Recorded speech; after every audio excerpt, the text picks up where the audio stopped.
Paul Václavic, lo malo de lo bueno o las soluciones de Hécate. Capítulo 6. Juegos de sumas a no cero. El club de Hécate tenía motivos para irritarse. Una y otra vez sucede que los jugadores más empedernidos de sumas a cero se hartan de su ideología y se pasan al enemigo. Los casos que hemos mencionado no son los peores ni mucho menos.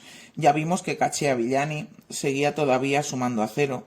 Por ejemplo, cuando se divertía imponiendo a los otros el poder que acababa de descubrir y se sentía en el fondo vencedor. Pero en este punto Cacciavilliani representa un caso bastante esporádico, pues a la mayoría de las personas que se han enredado en una reacción en cadena del bien no se les ocurre tal cosa. A un conductor que quiere colarse por la derecha en una caravana de coches avanzando con dificultad, le hacen sitio con gestos de que se coloque en la cola, sin que se les pase por la cabeza que esto, en el sentido de un juego de sumas a cero, es una derrota. Por si alguien no se fía de los casos descritos, quisiera ahora disipar sus dudas con ejemplos históricamente garantizados y de una magnitud mucho mayor. A más tardar hasta Hiroshima, la guerra se tenía también por un juego de sumas a cero, pues los territorios que perdía un estado representaban la ganancia del vencedor. El hecho de que en la operación millones de hombres perdiesen la vida no entraba en consideración, ya que al fin y al cabo se trataba de una muerte heroica, dulce et decorum est pro patria mori. Y los mismos caudillos de la guerra generalmente no morían haciendo la guerra, sino en condición de jubilados. En cuanto a la muerte heroica, esta no es cosa de todo el mundo, y esto no solo cuando se trata de la muerte propia, sino también cuando se trata de ocasionar este honor a un semejante, aun cuando éste lleve otro uniforme. En Flandes, como es sabido, un punto neurálgico de las luchas más encarnizadas de la Primera Guerra Mundial, en medio del lodo, desesperación, gases tóxicos, sangre y muerte, se formó en algunos casos espontáneamente y sin intención humana lo que el historiador Ashworth denomina sistema del vivir y dejar vivir, y que describe con detalle. Según este sistema, no funcionaba la ambición de ganar en uno y otro lado. Precisamente el hecho de que cada uno se sentía a sí mismo igual al enemigo, no solo metido por voluntad ajena en condiciones inhumanas, sino teniendo que contribuir en ellas todavía por voluntad propia, paralizaba el pensar en categorías de sumas a cero que debiera inspirar a un soldado valiente. No era raro que las trincheras enemigas estuviesen a 15 metros de las propias, y habría sido muy fácil diezmarse recíprocamente echándose granadas de mano sin interrupción. Pero no sucedía así con frecuencia durante semanas enteras, hasta el punto de desarrollarse entre los dos bandos sentimientos francamente amistosos, por ejemplo en las Navidades.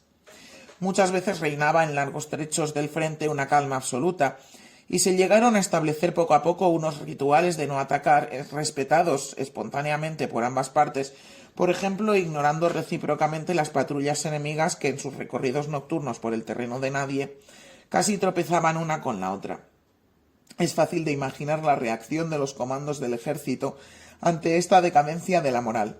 En febrero de 1917, por ejemplo, el comandante de la División de Infantería Británica número 16 se sintió obligado a hacer algo para poner coto a esta epidemia.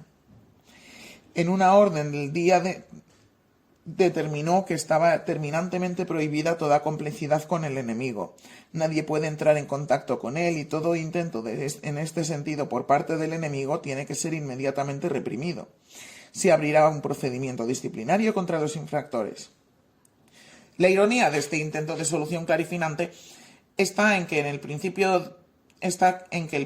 de vivir y dejar vivir se propagó a su alrededor y en cierta manera aproximó en un plano superior incluso a los comandos de los dos ejércitos, al menos teóricamente, en su preocupación común. Es de suponer que si el comandante de la división alemana que estaba enfrente de la división número 16 hubiese tenido conocimiento de aquella orden del día, habría aprobado a su colega británico con todo su corazón. Dicho de otra manera, se produjo la situación absurda que propiamente había hecho razonable un trabajo en equipo para tomar medidas en conjunto contra este mal. Naturalmente no se llegó tan lejos, pero como se ve, los enredos estrambóticos de estos problemas casi no tienen límites. El segundo contratiempo de este intento de solución no es menos interesante. Mediante la prohibición del vicio de vivir y dejar vivir, la gente en las trincheras se vieron sometidos en un dilema maniqueo.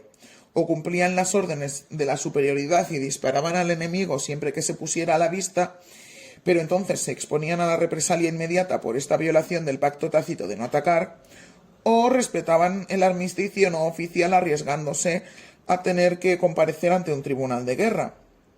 El tertium que resultó espontáneamente de este dilema fue el redescubrimiento de una receta acreditada en los tiempos del Imperio Español, cuando en las colonias de ultramar se reaccionaba ante las órdenes con frecuencia descabelladas que venían del Escorial. Según la receta, se obedece pero no se cumple.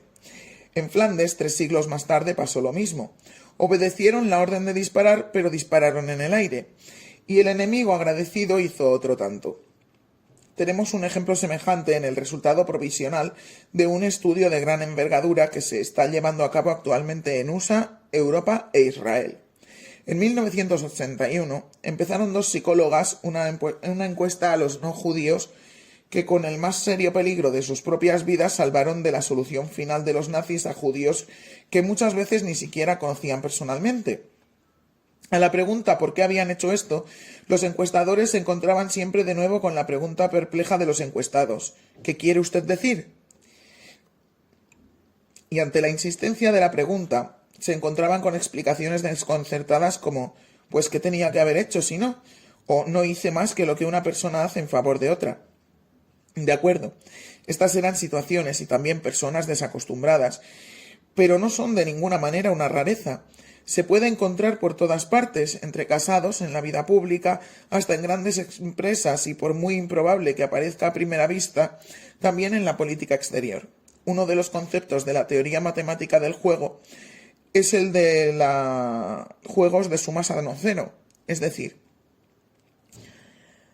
en las relaciones con el socio o con el compañero, la pérdida de uno no equivale a la pérdida de otro, sino que ambos pueden ganar o perder. Una guerra atómica podría alegarse como el ejemplo por excelencia de un juego de sumas a no cero, en el que todos perderían. Pero en el caso contrario también es posible, esto es, el pensar que mediante la transigencia y disposición a hacer concesiones, que para jugadores de sumas a cero naturalmente serían derrotas, puedan producirse ventajas para todos los participantes. Los ideólogos íntegros y firmemente comprometidos con sus planes de felicidad para el mundo entero están inmunizados contra este peligro.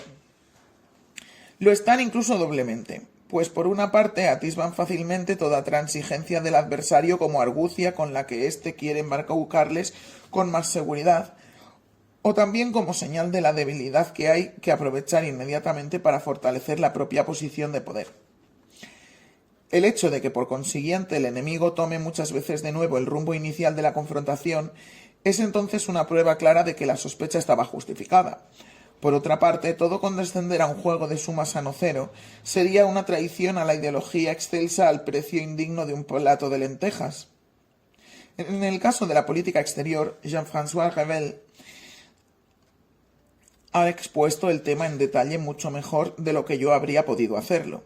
Si bien se sirve de otra terminología, parece que también él, sobre todo en su conferencia pronunciada en Bonn el 25 de octubre de 1984 y en su libro Cómo terminan las democracias, cree que la diferencia fundamental entre la política exterior de los sistemas de Estado democráticos y totalitarios está en la disposición a negociar de los primeros y en el pensamiento de sumas a cero de los últimos. En las democracias la política exterior está determinada por la política interior, y su deseo fundamental es la seguridad y bienestar del ciudadano. En palabras de Revel, en su política exterior buscan sobre todo un equilibrio que corresponda a su equilibrio interno.